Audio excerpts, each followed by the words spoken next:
Let Loose, man, podcast. We still back in the building. So I just want to say a couple things about my Tampa Bay Buccaneers, man. I'm really proud of Oh y'all, shit. but it's a lot of things that we just need to get together, man. We need No, y'all we talk lost. about some Let loose on those motherfuckers, man. bro. We got to talk. We really need to have a talk. So first thing, first things first, we got to get Scotty Miller involved. He's a Super Bowl champion. We got to get this man involved. We need somebody that can really catch that ball, that Brady trusts, that Brady knows. He's been with him the last 3 years. He knows Scotty Miller. And I know Scotty Miller, man, would go for the ball. He'll do anything it takes. He'll block. He's a strong guy, small guy, but super strong. He got the dog in him. But I believe that Tampa Bay will get healthy and they'll be straight. We'll make a run for the championship. We got a lot of tough games ahead of us, though. So we really just got to win our division, which should be pretty easy. But the next game, we got Kansas City Chiefs. And you know they handle business, and we're trying to handle ours. So next thing, I think we got to get some more offensive linemen, man, for real, that's going to block, because if Brady keep getting hit like that, man, he's not going to make it to game 4, game 5. Because, man, he's getting killed. He's never been hit like this ever before in his life. So I know he's going to have PTSD or something, man, for where these boys coming at him so fast. So if we need to get another chip block, Fournette, Scotty Miller, anybody, we're going to have to block for this man. We can't let him get hurt. Can't let him get injured. So definitely got to figure out some blocking schemes until our pieces get back on the offensive line. Especially Tristan Wirfs, which is a freaking monster, man, out of Iowa. I can't say enough about this guy. Donovan Smith got hurt, so Jansen. we got to figure right for Jansen for the season. Lost him before the season fucking started. Starting center, you knew that was gonna be problematic from jump. Then we lost Kappa. We lost Alex Kappa to Cincinnati Bengals. So we're going on guys that really don't know. So even with the game that we had at Green Bay, we got a new starting center. He couldn't hear the snap, and we're at home. How can't you hear the snap? You know what time it is. You see 3, 2, 1. You got to snap the ball regardless of what's going on. So that's how we lost the game against Green Bay. But shout out to Green Bay anyway. Y'all did y'all thing. I refuse to oblige with that shout out. Fuck Green Bay. That's pure Lions hatred coming at them. They're going to be Green Bay, whatever. I agree with you about your offensive line. Losing at least 3 of them, your starting linemen, it's pivotal. It's crucial. It's irreplaceable. It's throwing Brady's game off big time. It's making him look, I believe, worse than what he is. It's making him make simple errors, though. Like when I was watching this last game, if you think about it, he's so worried about being hit, worried about this, that, and the third. He's not properly assessing the whole game right, I feel like. Like if you look at his numbers versus Green Bay, he was 31 of 42, 271 yards, 1 touchdown, no picks. Whatever, not great, not terrible. But at the same time with that, they had 2 fumbles. We had 2 fumbles from the receivers. So do they count those as catches too? Do they still count those as catches? Yeah, because they're catches, but they get registered as fumbles. Fucking Rashad Perriman. Rashad Perriman fumbled twice. Right. You know, and then Russell Gage was your only consistent receiver on the day, and he fucking fumbled. But besides that, Gage had a good game. He caught 12 passes out of 13 targets. I mean, he was hustling at a touchdown, 87 yards receiving. He was doing good, but he fumbled. Rashad Perriman, like I said, fumbled twice. That killed you. Much. Your receivers are killing you. Getting Mike Evans back and ultimately getting Chris Godwin back is crucial, pivotal. If something happens and Mike Evans goes down and Chris Godwin can't come back and be somewhat healthy at any point of this season, that's your shot right there. I feel like it's out the window without them. Like you need both of those players to compete with elite teams and win it all. Like I said, you look at Brady's numbers the last few games, not terrible, not great, but the thing that stuck out to me was at the end of that game where Tampa Bay came back, it was game management. They drive all the way down the field. And then the play where they scored, before they scored the touchdown, or the play that they scored the touchdown on, it should have been a delay of game penalty because the clock was at 0. Mm-hmm. And then they ended up getting the snap off. They scored the touchdown. And then when they went for the 2-point conversion to tie it, they called knowing the penalty. knowing damn well what's on the line here and how I mean, you're Tom Brady, you can see the fucking play clock, man, and you see it winded down on that last touchdown. So you think, man, that was close. Can't believe I got that shit off. What happens? The very next play for the 2-point conversion, they get called for delay of game. Bro, that's inexcusable if you're Tom Brady running the offense. I don't care who's at the line. Way.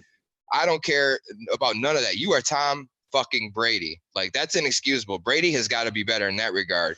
You know how I feel about Tom Brady, the GOAT, the best ever. I'll never say or hear anything else in my life till I die, but that's inexcusable. You got to get that shit together too. You got to manage it better, especially knowing you got a bunch of inexperienced players who's not too familiar with you right then and there at that specific time. And that's key. That's key, man. That's so key.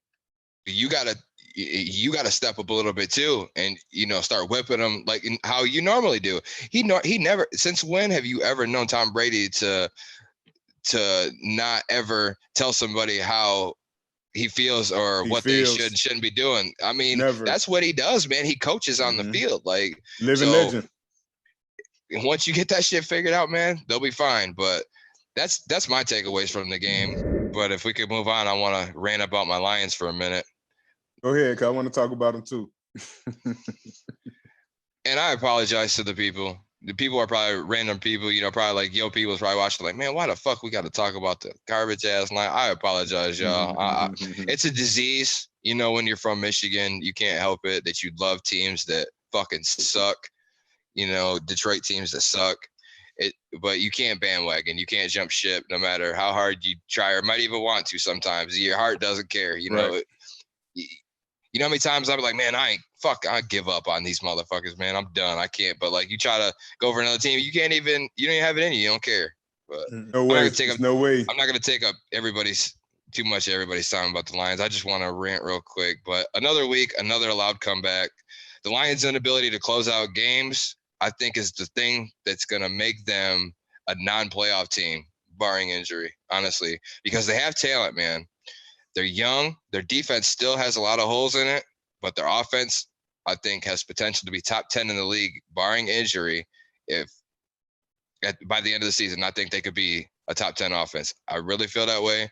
So the fact that the defense keeps slipping, letting all these teams come back, bro.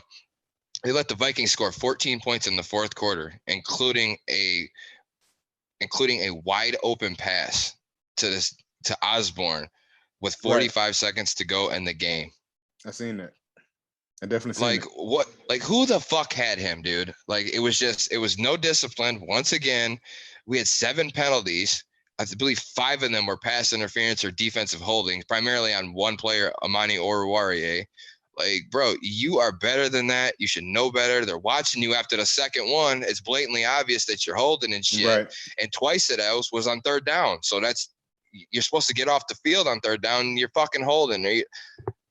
We know this shit happens almost every play, but it's about how much you can get away with it and how, like, you got to know they're watching you. If they called 2 of them, dude, 2 of them they called were on the same fucking drive. It's like, wow, what are you doing, bro? It's enough to drive you fucking nuts, bro.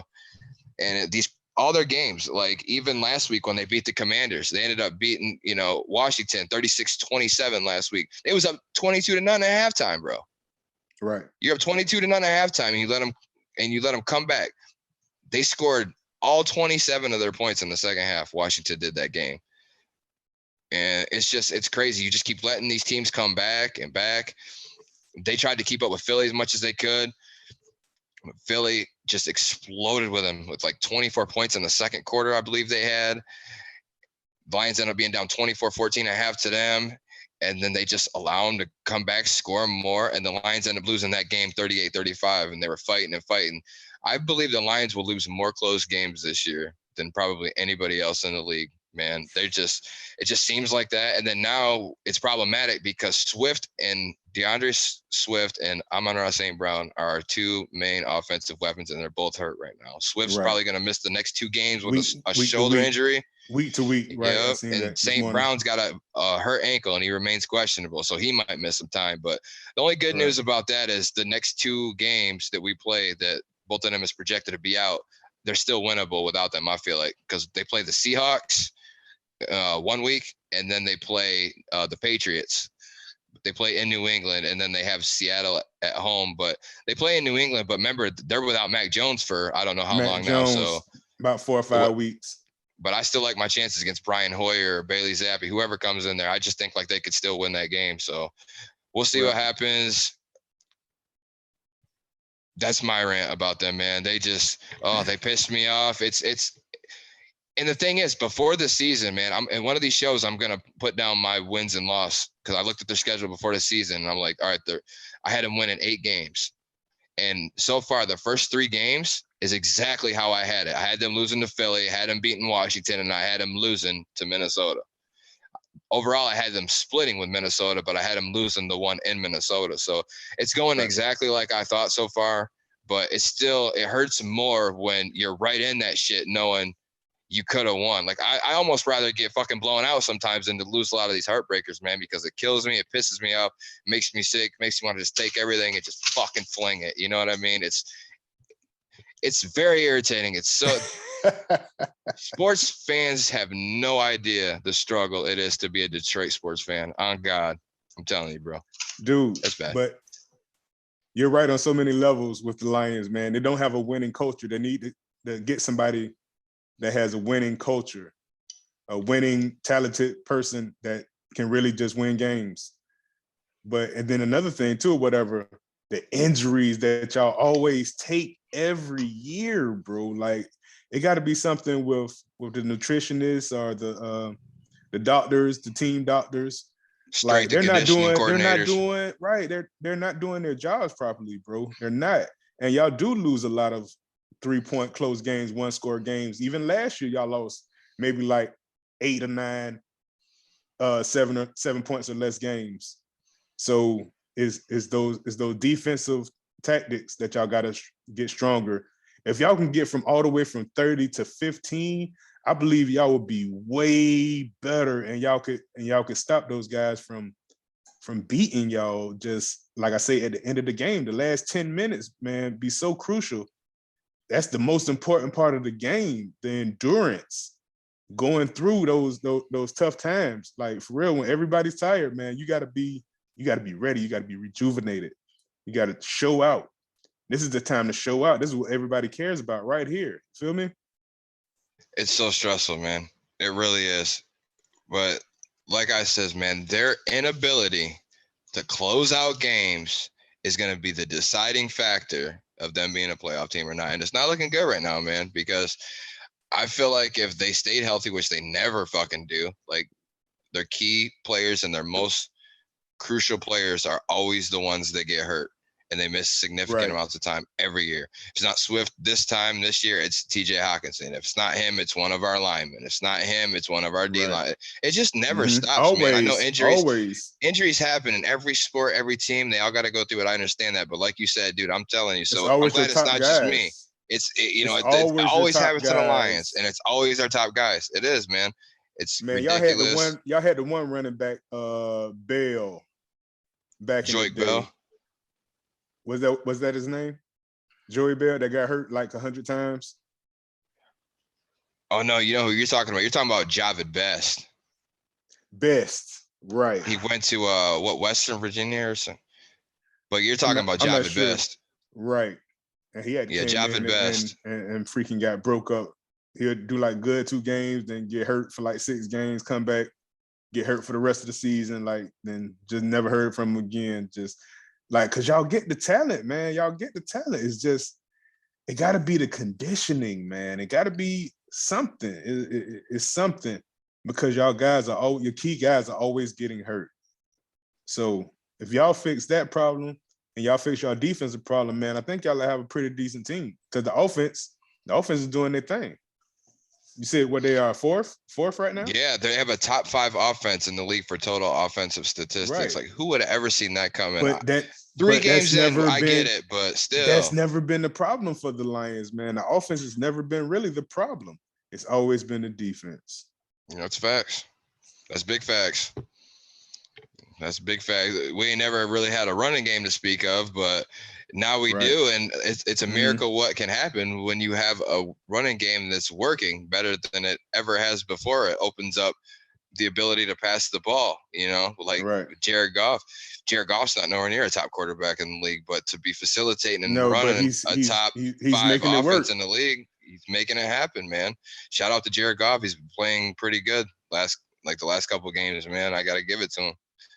Yeah, he's doing good. He's doing good with what he has. And then they kind of threw him away. They threw him away to the Lions. He was at one of the top teams, and then they threw him away to one of the bottom teams. Now he has a chip on the shoulder. He's ready to show out. He's ready to show what he's made of. So that's good. That's good for him. That's good for football too. I want to see him do good because like he was sliding. He needed to change the scenery, just like Stafford. Stafford, I feel like was doing good. He was just I want to almost say too tough because he would play with injuries and stuff like that or whatever. He was definitely Detroit, man. Detroit through and through. So for those two guys to get traded, it was just like, man, what's going to happen? Never knowing that Matthew Stafford was going to get these pieces and freaking win the Super Bowl. His first Golly. fucking year. His first year, bro. First year, bro. I thought he'd win one, but first year. That's just like when Brady went to Tampa down there with Right. Joe. I knew he would win one, but the and first played fucking in his home year, stadium. And played in the home stadium. Nobody had ever done that until Tampa, and then freaking LA do the shit the next year. Did you when you went to LA, did you go by the Sophie Stadium? Yes, bro, because it's right on the way to the airport. God. Like at least the way we took, like we had to shut up, bro. That shit is lit, man. I didn't get to go like walk around by it or nothing, but we drove by it. Not man, that motherfucker. You could also see it flying in too. Like you could see it flying in. Like if I remember correctly, yeah, that's a dope ass stadium, bro. The dope ass stadium. It's a dope ass city. They didn't put some bills in that one. I definitely got to check that one out. Yeah, it's dope. That and so is the I went like right before they changed I probably went like a couple months before they changed the name from Staples Center. Right. So I was glad I got to go out there and get pictures and shit, but that was pretty cool. Right. Yeah, shout out LA, I didn't man. go out I didn't go out to that one, man. I wanted to, man, but my heart was too hurt. Man, shout out to the God, man, Kobe, man. Yeah, man. Boy, I hate RP to the Mamba. Man, I hate that stuff, bro. I hate all that stuff. When Kobe Bryant died, ladies and gentlemen, I was working. I stopped. I looked at my phone. I thought it was a hoax. It was terrible news. Sam, you were the first one I texted. I'm like, bro, there's no fucking way right now. Right. Like, is this happening? Look, you see all the confirmed stories and shit, man. That's just terrible. And then when TMZ said it, man, I know it had to be facts. I said, here's on the New York Times and shit. Yeah, and all those. Right, yeah, you knew it was. Yeah. Man, oh man. That's too much. Mamba mentality, man. Mamba mentality. Forever. Mamba mentality. For real. Him and his beautiful daughter. God bless him in heaven. I know. All those people that was on that plane, on that I know that's helicopter. Right. All of them. On that helicopter, man, for real. It's tragic loss. It's too much of that stuff going on, man. We got to stick together, though, definitely, for real.